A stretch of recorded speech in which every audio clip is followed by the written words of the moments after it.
Vamos a ver al músculo diafragma, repasar algunas de sus patologías, así como ver los músculos y nervios de la pared posterior del abdomen. En cuanto al diafragma, ya sabemos que separa las dos cavidades, la torácica y la abdominal, es el principal músculo inspiratorio, así como en la expiración puede incluso llegar tan alto como hasta la quinta costilla.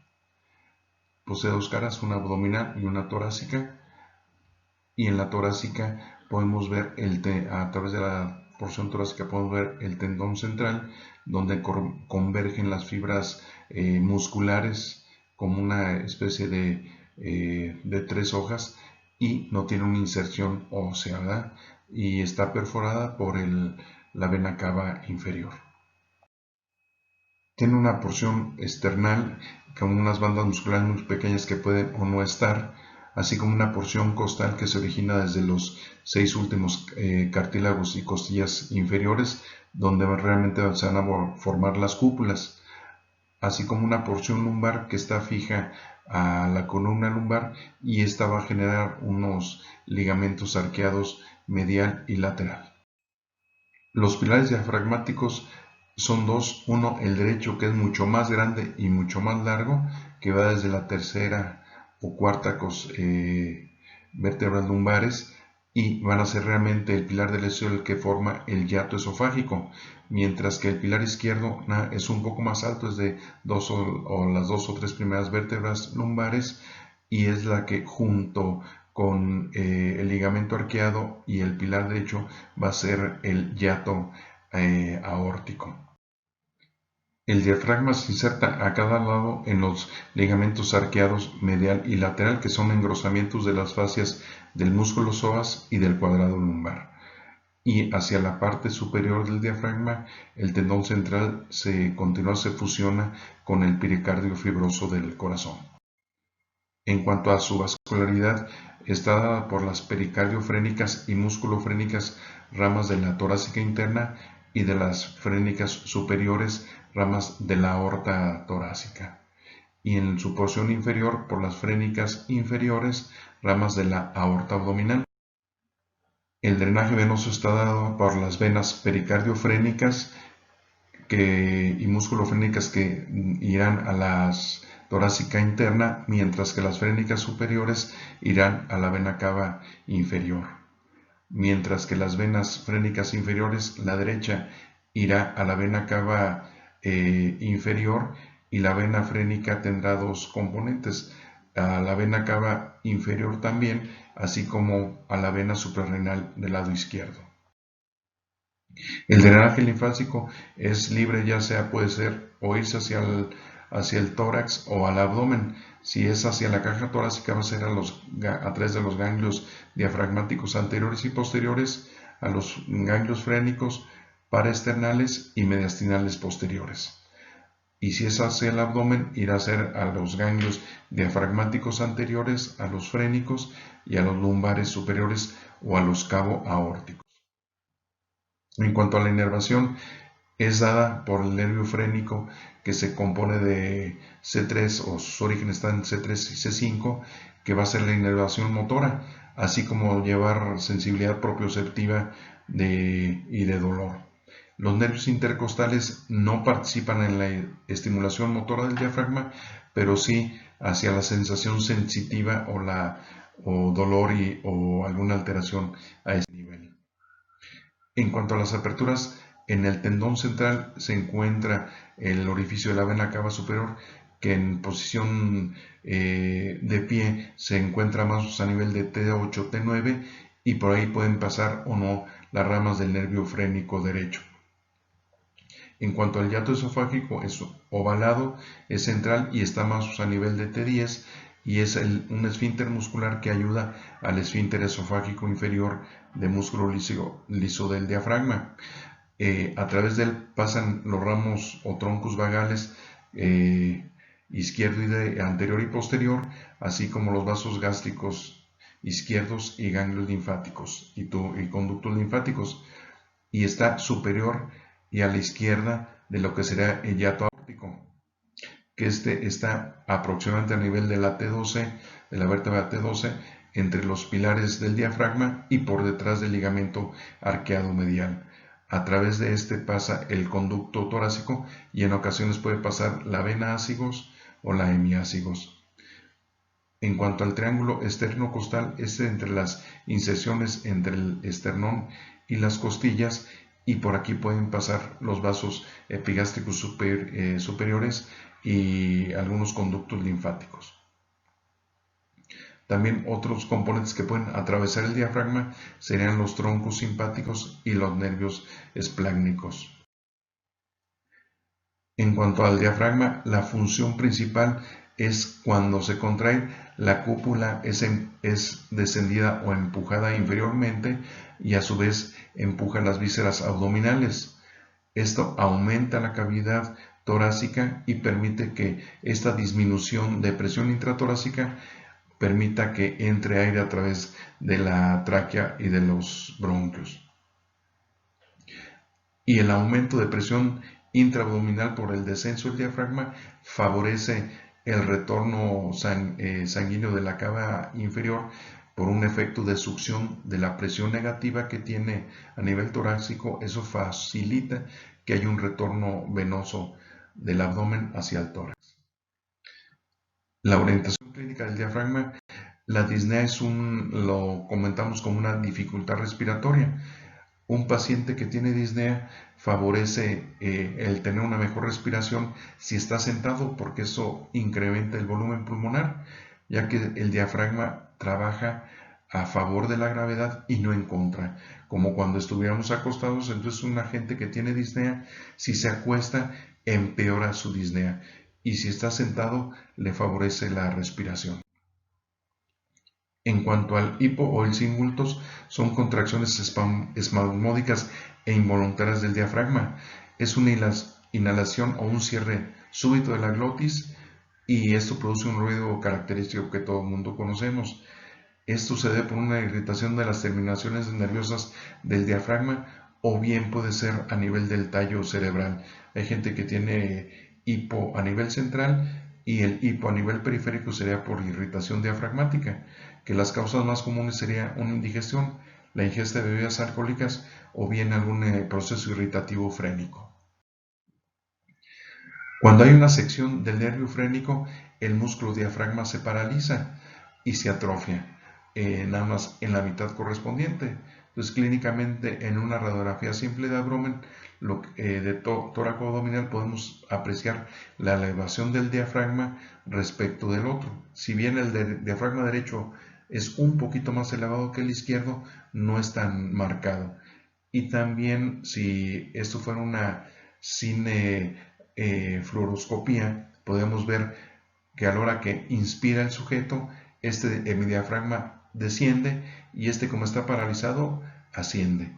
Y cuando hay una expiración del sujeto, este diafragma se eleva y desciende porque disminuye la presión intraabdominal. Entonces eso es lo que le llamamos un movimiento paradójico del diafragma o de la respiración. El dolor referido de origen diafragmático lo vamos a localizar en los dermatomas de C3-C5. C3 y C4 son la piel que está sobre el cuello, y C5 ya sabemos que es parte la parte alta del hombro. Entonces puede referirse un dolor irritativo diafragmático a este nivel. Pero en cambio, si la irritación es a nivel diafragmático periférico, esas sensaciones las vamos a percibir en las áreas intercostales inervadas por ese nervio. La rotura diafragmática y una herniación visceral generan una compresión o un aumento brusco de presión intraabdominal, y generalmente las rupturas suceden del lado izquierdo, ya que del lado derecho está el hígado y entre comillas lo protege de que haya desgarros de este tipo. Generalmente es por un accidente automovilístico, cuando hay una compresión que no trae el cinturón de seguridad, entonces golpea con el abdomen en el volante, y esa presión súbita de la presión intraabdominal desgarra como un efecto de una bolsa el diafragma, y se desgarra y se hernian principalmente las estructuras que están del lado izquierdo, como sería el vaso, los intestinos y el estómago. Y en cuanto a una hernia yatal, es un deslizamiento o protrusión del estómago a través del hiato esofágico de lo que sería parte del fundus gástrico.